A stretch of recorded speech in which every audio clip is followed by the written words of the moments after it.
परमाराध्य सद्गुरु महाराज का प्रवचन महर्षि में ही अनुभव प्रकाश से शीर्षक ईश्वर तक जाने का एक ही रास्ता है। बंदो गुरुपद कंज कृपा सिंधु नर रूप हरि महामोह तम पुंज जासु वचन रविकर निकर। धर्मानुरागने प्यारी जनता, संतमत का वार्षिक सत्संग 1910 ईस्वी में पहले पहल इसी जिले के अंदर ज्योतिराम राय में हुआ था। तब जिला वार्षिक ही इसका नाम था और 1913 ईस्वी में यह कटिहार में हुआ। उस समय हमारे गुरु महाराज विराजते थे। उन्होंने भी अपना पवित्र दर्शन उस सत्संग में दिया था। फिर बिहार प्रांतीय रूप धारण किया। कुछ वर्षों के बाद बभनगामा में इसका नाम अखिल भारतीय संतमत सत्संग पड़ा। 1907 ईस्वी में सत्संग आरंभ हुआ। बहुत लोग चले गए। शुरू में इसके प्रचारक जो अल्पसंख्यक थे उन्हें बड़ी कठिनाई झेलनी पड़ी। लोग ख्याल करते थे कि इससे जन समूह को कोई लाभ नहीं, लेकिन धीरे धीरे अब लोग समझ रहे हैं कि बात पुरानी है। ये लोग उनके याद दिला रहे हैं। अध्यात्मवाद का इतना विचार इस देश में हुआ कि इसका नाम वेदांत पर गया। इस ज्ञान को अंत तक महर्षियों और मुनियों ने जाना। बुद्ध के जमाने से और जो संत महात्मा हुए, तरह तरह से इसी को लोगों के सामने रखा। आप नाना संप्रदायों एवं धर्मों को देखते हैं और उनके अलग अलग नाम हैं। इन संप्रदायों के अंदर जो ज्ञान है उसको पकड़िए और बाहरी रीति रिवाज पर भी ध्यान दीजिए, लेकिन पहले आप ज्ञान को लीजिए। वह ईश्वरीय ज्ञान एक ही मिलेगा। ऐसा नहीं कि एक एक संप्रदाय के अलग अलग ईश्वर संबंध में बात है। लोग समझते हैं कि जैसे एक गांव में जाने के लिए अनेक रास्ते हैं, उसी तरह ईश्वर के पास जाने के लिए भी है। ठीक ठीक इसको विचारो। कोई राम, कोई गॉड, कोई अल्लाह कहते हैं, तो ये ईश्वर अनेक नहीं होते, ईश्वर एक ही रहते हैं। उसी तरह से कोई शिव की पूजा की सामग्री लेकर शिव की पूजा करते हैं, कोई विष्णु की पूजा की सामग्री लेकर विष्णु की पूजा करते हैं, कोई गणेश की पूजा की सामग्री लेकर गणेश की पूजा करते हैं, कोई सूर्य के उपासक पूजा की सामग्री लेकर सूर्य की पूजा करते हैं। इन भिन्न भिन्न तरह के पूजा को देखकर लोग कहते हैं कि ईश्वर पाने के बहुत रास्ते हैं। असल में ये रास्ते नहीं है, लेकिन ये अनुपयोगी हैं।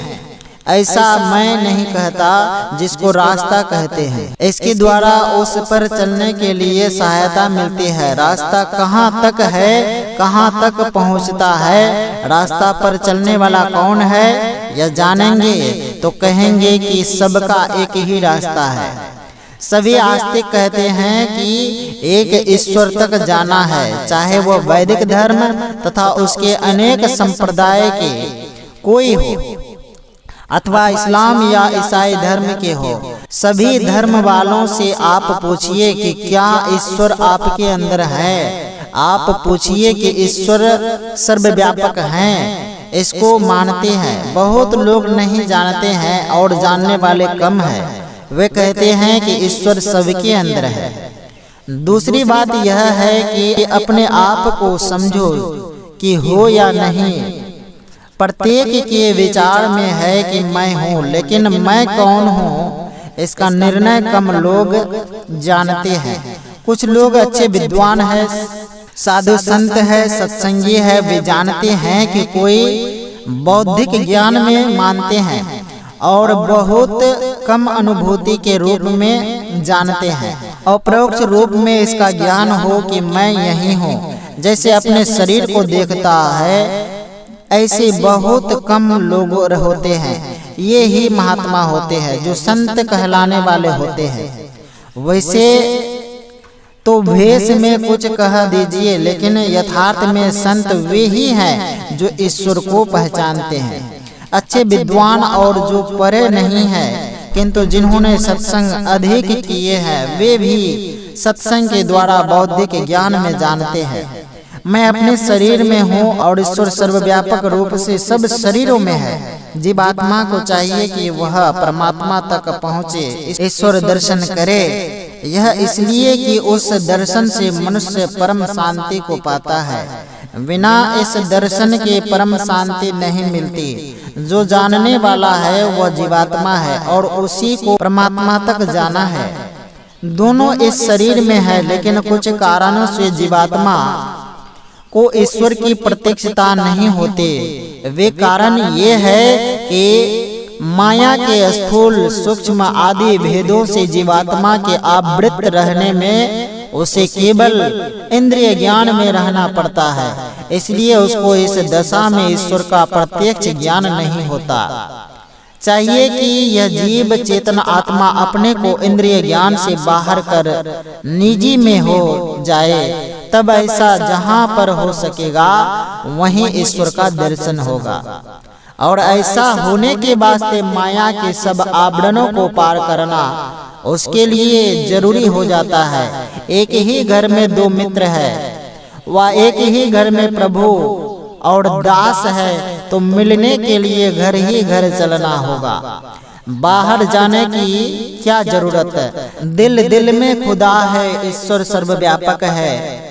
अपने शरीर में ईश्वर है और मैं भी इस शरीर में हूँ, इसलिए ईश्वर तक जाने के लिए अंदर का रास्ता होगा, आँख कान आदि इंद्रियों के वास्ते नहीं। जीवात्मा और परमात्मा दोनों का रहना शरीर में है, इसलिए शरीर के अंदर का रास्ता एक ही है।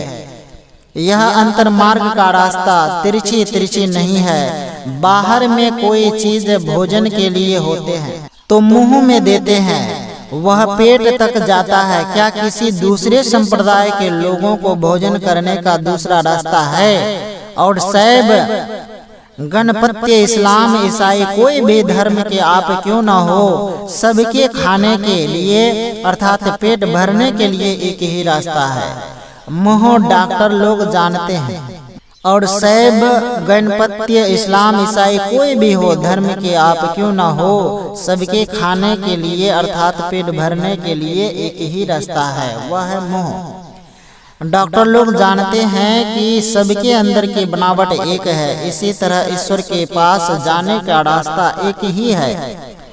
ऐसा नहीं है कि एक धर्म के लोगों के लिए जीवात्मा शरीर की एक जगह में और दूसरे धर्म के लोगों के लिए जीवात्मा का निवास शरीर की दूसरी जगह में। जिस तरह शरीर में आँख कान नाक आदि इंद्रियां सभी धर्म के लोगों को एक ही जगह पर है, उसी तरह सब धर्मों के लोगों के शरीर में जीवात्मा के रहने का स्थान एक ही जगह पर है। इसी जगह से चलने का रास्ता आरंभ है। ईश्वर तक जाने का एक ही रास्ता है। इसी को बताने के लिए संत मत का प्रचार है।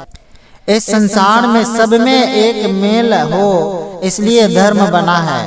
आज अनेक मत संप्रदाय है और इन अनेकत्व के कारण संसार में झगड़ा और उपद्रव में है। किसी को एक दूसरे से मेल नहीं है। जब तक जड़ से एक रूप में नहीं आवे, तब तक उसके डाल पात में एकत्व होना संभव नहीं है। तमाम धर्म मजहब का ईश्वर एक है, सबके लिए एक मार्ग है, सब में एक भाव आवे, इसलिए सत्संग का प्रचार है। पहले द्वंद्व द्वेष अपने देश से भागे, फिर विश्व से भागे। जब तक द्वंद्व मचता रहेगा तब तक शांति नहीं मिलेगी। जब तक धर्म को नहीं समझेगा तब तक द्वंद्व नहीं मिटेगा। धर्म का मूल ईश्वर है। एक ईश्वर को समझ लेने पर आत्मवत् सर्वभूतेषु हो जाएगा। जब से बोलने का मुंह में बोल आता है, तभी से राम राम शिव शिव ईश्वर वाचक शब्द हमसे कहलवाया जाता है।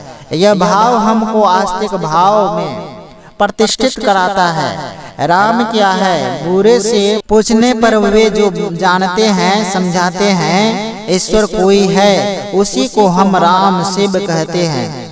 संसार में देखते हैं कि घर में भी एक मालिक होता है, प्रांत में एक मालिक होता है, देश का एक मालिक होता है, उसी तरह विश्व का एक मालिक है। इसी को ईश्वर कहते हैं। कोई ईश्वर को मानते हैं, कोई नहीं मानते हैं।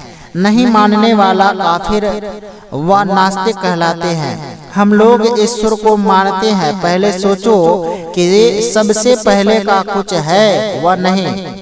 अपनी अपनी पुस्तक को छोड़ दो अथवा पुस्तक में देखो कि सबसे पहले का कुछ माना है कि नहीं। सृष्टि को देखो तो 5 तत्व है। पांचों तत्वों में सबसे पहले आकाश है। बिना आकाश के वायु, अग्नि, जल और पृथ्वी कहाँ रहे, तारामंडल कहाँ रहे। इसमें सिलसिला है। जैसे सबसे पहले आकाश को मानते हैं तो उसके बाद वायु को मानना पड़ता है, क्योंकि आकाश से स्थूलता हवा में है और उससे विशेष स्थूलता आई तो अग्नि, फिर उससे अधिक स्थूल जल और अंत में मिट्टी है। इसलिए हमारे यहाँ कहा जाता है कि पंच भौतिक जगत के प्रारंभ में आकाश था, फिर हवा, अग्नि, जल और पृथ्वी हुई। यह संसार और जगत है। इसमें पहले सूर्य हुआ, सूर्य से पहले बाष्प था, ऐसा वैज्ञानिक कहते हैं। इस तरह भी सृष्टि में क्रम मालूम होता है। इसी तरह बाष्प और आकाश से आगे बढ़े तो वहाँ पर होता है कि समष्टि अहंकार है। प्रत्येक जीव के अंदर व्यष्टि अहंकार है। इसके पूर्व बुद्धि और बुद्धि के पूर्व प्रकृति अर्थात त्रिगुणमयी चीज व मसाला। रचना के अंदर 3 गुण देखते हैं, चाहे किसी का शरीर हो या वृक्ष हो, सेंद्रिय निरेंद्रिय सभी चीजों में 3 गुण देखते हैं। तीनों गुणों का वर्णन तमोगुण, विनाशक शक्ति रजोगुण, उत्पादक शक्ति सतोगुण, पालक शक्ति एवं इन्हीं तीनों गुणों का तमाम प्रसार है। इसका एक ही भाव होना चाहिए। इसी को प्रकृति कहते हैं। प्रकृति से बुद्धि, बुद्धि से अहंकार, अहंकार से सेंद्रिय एवं निरेंद्रिय 2 प्रकार की सृष्टि हुई। निरेंद्रिय सृष्टि में पहले आकाश और सेंद्रिय सृष्टि में पहले मन हुआ। इन सब बातों को देखकर पता चलता है कि सृष्टि क्रम में पहले एक, फिर दूसरा, फिर तीसरा, इस तरह हुआ। सबसे पहले का कुछ होना भी आवश्यक है। सबसे पूर्व का एक पदार्थ है जो शक्ति और ज्ञान का पुंज है। यदि ऐसा नहीं हो तो संसार में जो ज्ञान और शक्ति देखते हैं यह कहाँ से आई। इसलिए स्वर्ग और बहिस्त्व में शक्ति ज्ञान को देखते हैं। इसलिए इन सब का जो खजाना है वह ऐसा होगा जो बिना अवकाश छोड़े होगा। इसके अतिरिक्त अवकाश बाकी नहीं रहेगा, क्योंकि जिसके अतिरिक्त अवकाश बचेगा तो अवकाश ही पहले का होगा। जो सबसे पूर्व का है वह अपना आधार आप है, निराधार है। उसके अतिरिक्त कोई खाली जगह नहीं बचती। यदि इसको नहीं माने तो दूसरी तरह का पदार्थ कुछ मिले संभव नहीं। जहाँ से सारी सृष्टि में ज्ञान और शक्ति है उसका खजाना अवश्य मानना होगा। इसके होने का कोई समय माना नहीं जाएगा। किसी समय में इसका आरंभ नहीं है और न कहीं इसका अंत होता है। इसलिए इसको आदि अंत रहित ज्ञान और शक्ति का पुंज अवश्य कहा जाएगा। इससे अधिक व्यापक कुछ नहीं हो सकता। सभी इसके अंदर है, सभी इसके शासन में है। जिसके अंदर सभी रहे, जिसके शासन में सभी रहे, वही ईश्वर है, परमात्मा है। अभी रामचरितमानस के पाठ में आप लोगों ने सुना, व्यापक व्याप्य अखंड अनंता अखिल अमोघ शक्ति भगवंता। और इनको ज्ञान पुंज बताने के लिए कहा, सोई सच्चिदानंद घन रामा अज विज्ञान रूप बलधामा। विज्ञान स्वरूप वह है। बौद्धिक ज्ञान और प्रत्यक्ष ज्ञान मिलकर तब विज्ञान होता है। प्रत्यक्ष ज्ञान जैसे आज कॉलेजों में जो विज्ञान का पाठ करते हैं उसमें भी दोनों है। पहले बौद्धिक ज्ञान फिर प्रत्यक्ष ज्ञान। किताबों में का ज्ञान बौद्धिक और फिर उसको प्रत्यक्ष करके दिखाया जाता है। इसी तरह अध्यात्म ज्ञान में भी है। सृष्टि को सजाने वाला परमात्मा है। किसको कैसे बनाऊं, इसका पूर्ण ज्ञान उसी को है, इसलिए वह विज्ञान स्वरूप है। भौतिक विज्ञान के वैज्ञानिक संसार भंडार से कुछ लेकर कुछ निर्माण करते हैं, बिना उत्पादन के कुछ बना नहीं सकते। जैसे कुम्हार पंडित बर्तन बनाते हैं, उसका उपादान मिट्टी है। परमात्मा ने सृष्टि को बनाया है, उसका उपादान प्रकृति है। ईश्वर उस उपादान को भी बनाते हैं। भौतिक वैज्ञानिक मूल उपादान को नहीं बनाता। प्रकृति से परमात्मा सृष्टि का सृजन करता है। तदी अपना आपो आप ही उपाया, ना किछु ते किछु करी दिखलाया। यह शक्ति मनुष्य में नहीं है। भौतिक वैज्ञानिक ने उपादान नहीं बनाया, परमात्मा उपादान को भी बनाते हैं। प्रथम एक सो आपे आप, निराकार निर्गुण निर्जाप। राम स्वरूप तुम्हार वचन अगोचर, बुद्धि पर अविगत अकथ अपार। नेति नेति नित्य निगम कहा। अपार कहने से ही अनादि अनंत हो जाता है। बाबा नानक कहते हैं कि यह सृष्टि जो देखते हो, इसके उपादान को भी बनाकर ईश्वर ने सृष्टि को साजा है। परमात्मा और भौतिक वैज्ञानिक की शक्ति बराबरी नहीं हो सकती, क्योंकि भौतिक वैज्ञानिक बिना उपादान के कुछ बना नहीं सकता और परमात्मा उपादान को भी बनाता है। आजकल कुछ लोगों के अंदर ऐसा भी प्रचार है कि परमात्मा के दो भाग हैं, एक को सगुण और दूसरे को निर्गुण कहते हैं। एक भाग को प्रकृति ने अपने कब्जे में ऐसा किया है कि जैसे कुम्हार मिट्टी को जैसा चाहे वैसा बनावे। दूसरा भाग में जो निर्गुण है, उसको अपने का भी ज्ञान नहीं है, किंतु संतों के ज्ञान अनुकूल परमात्मा निर्गुण और सगुण दोनों भावों में प्रकृति पर काबू रखने वाला है। व्यापी रहे संसार महा माया कटक प्रचंड। सेनापति काम आदि भट्ट दंभ कपट पाखंड। सो दासी रघुबीर के समझे मिथ्या सोपी। छूट न राम कृपा बिनो नाथ कहूँ पद रूपी। अद्वैत दर्शन का माया मिथ्यात्ववाद है। जो माया सब जग ही नचावा, जासु चरित लखी काहू न पावा।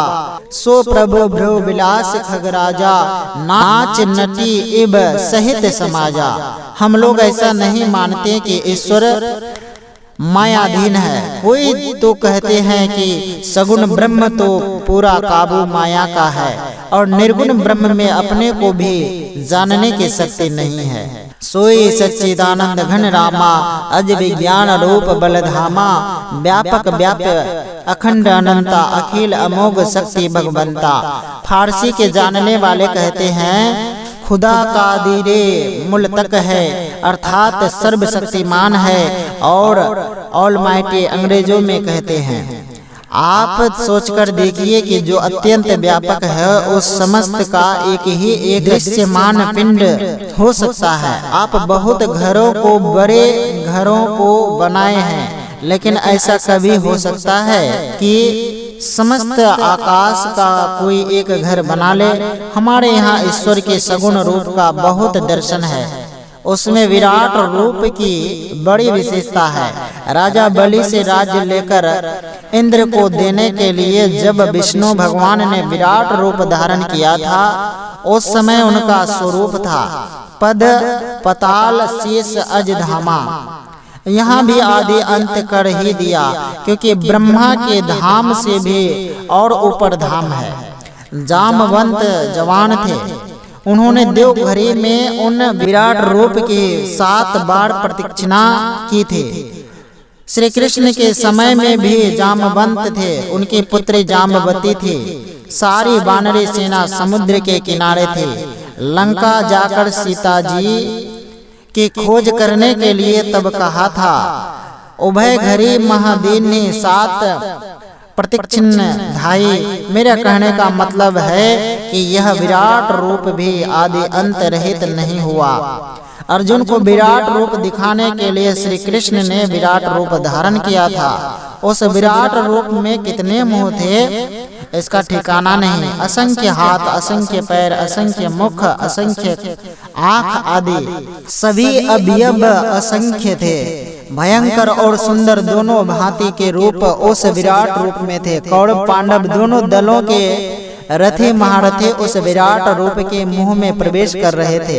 अर्जुन अलग खड़े होकर स्तुति कर रहा था। योद्धा लोग जो उनके मुंह में प्रवेश करते थे तो खाली जगह थी, तब तो उनके मुंह में जाते थे। हाथ पैर कान आदि का ज्ञान भी बिना अवकाश के नहीं हो सकता।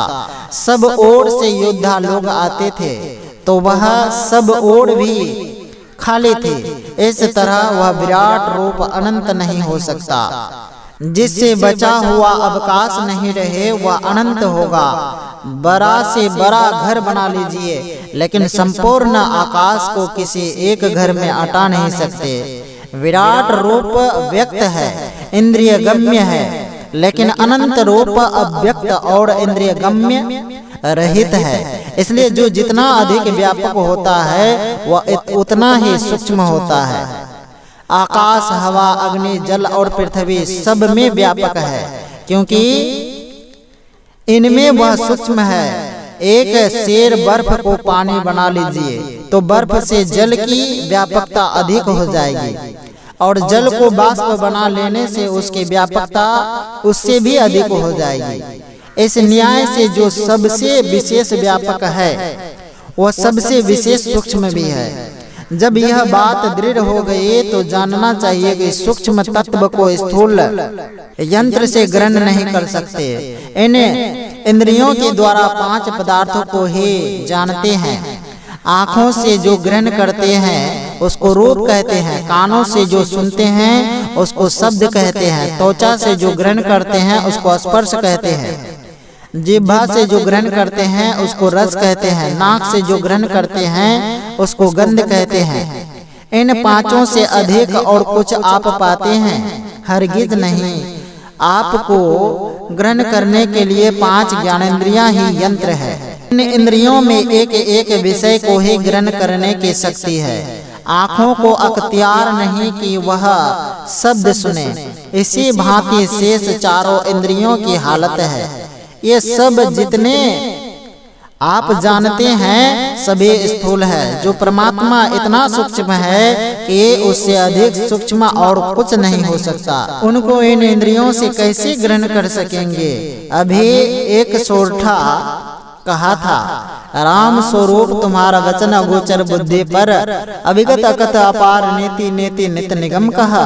अगुण अद्रव्य गिरा गोतीता, सब दर्शी अनबद्ध अजीता। परमात्मा का यही स्वरूप है। आप कहेंगे कि संसार ज्ञान के लिए तो 5 ज्ञानेंद्रियां हैं, फिर ईश्वर को किससे जाने? तो मैं कहूँगा कि आप अपने को सोचिए कि आप क्या है। आप शरीर हैं? नहीं। आप शरीर में भी कोई इंद्रियां हैं? नहीं। आप अपने शरीर को जिस तरह पहचानते हैं उसी तरह अपने को पहचानते हैं, हरगिज नहीं। गोस्वामी तुलसीदास जी कहते हैं, ईश्वर अंश जीव अविनाशी, चेतन अमल सहज सुख राशि। आप शरीर के अंदर रहते हैं, आप अपने को इंद्रियों से नहीं पहचानते हैं। ईश्वर को कैसे पहचानेंगे? अंश की पहचान नहीं हो तो अंशी की पहचान कैसे होगी? जैसे घटाकाश, मठाकाश, पटाकाश सब एक ही आकाश के अटूट अंश है, उसी तरह परमात्मा के आप अटूट अंश है। सूक्ष्म यंत्र से सूक्ष्म तत्व को ग्रहण करेंगे, स्थूल यंत्र से सूक्ष्म तत्व का ग्रहण नहीं कर सकते। आप उसी तरह के सूक्ष्म है जैसे ईश्वर। जैसे आँख से जो देखिए वही रूप है, इसी तरह जिसको आप अपने तय से चेतन आत्मा से पहचान ले वही ईश्वर है। चेतन आत्मा स्वयं ज्ञान स्वरूप है। इंद्रियों के कारण चेतन आत्मा को ज्ञान नहीं होता, बल्कि चेतन आत्मा के ज्ञान से ही इंद्रियों को ज्ञान है। चेतन आत्मा को ही शक्ति है कि जिससे आंखें रूप को देखती है। यदि आप कहें कि जब उसी की शक्ति से इंद्रियां विषयों को ग्रहण करती है तो उसी से ईश्वर को क्यों नहीं ग्रहण किया जा सकता है। तो मैं बतलाता हूँ, कई पहल के कई रंग के शीशे वाली लालटेन को आपने जिस पहल के शीशे का जो रंग है उधर के प्रकाश का भी वही रंग हो जाता है। यद्यपि शीशे के अंदर का प्रकाश सदा एक ही जैसा है, इसी तरह आप ही के ज्ञान से इंद्रियों में ज्ञान है। आपकी वही शक्ति आँख में है तो वह रूप को देखती है लेकिन शब्द को नहीं सुन सकती। इसी भांति शेष इंद्रियों के विषय में भी आप समझ इंद्रियों से छूटकर आप अपने ज्ञान में ईश्वर की पहचान कर सकते हैं। ईश्वर ही सब धर्मों के जड़ है। वे ईश्वर सबके लिए एक है। उन ईश्वर तक जाने के लिए सबके पास एक ही रास्ता है। जैसे भोजन करने का मुंह ही सबके लिए एक रास्ता है, उसी तरह ईश्वर के पास जाने का एक ही रास्ता है। एक रास्ता, एक उसको पाकर एक फल, परम शांति। इसमें सभी झंझट साफ समाप्त। ईश्वर तक जीवात्मा कैसे पहुँचे इस पर कल चर्चा करूंगा। मार्ग कहाँ से कहाँ तक है साफ कहूंगा। संत लोग क्या कह गए हैं, क्या करना चाहिए, कल इसका चर्चा होगा। यह प्रवचन पूर्णिया जिला अंतर्गत ग्राम रोशनहाट में दिनांक 3/4/1964 ईस्वी के सत्संग में हुआ था। गोस्वामी लक्ष्मीनाथ परमहंस जी महाराज की वाणी। प्रातः समय उठे सहस कमल पर, ध्यान करो गुरु केरो। कर गही बाड़ी पखाड़ी चारों तन, मानस पूजा सारो। भद्र स्वास्ति सिंहासन सारंग, कक्षप मोर सुधारो। सिद्धासन करी हृदय चिबुक धरी, भ्रिकुटी नैन निहारो। बद्ध कमल पर दृष्टि नासिका, रसना तालु लगाओ। कर संपुट करी शक्ति ध्यान धरी, बहुविधि व्याधि नसाओ।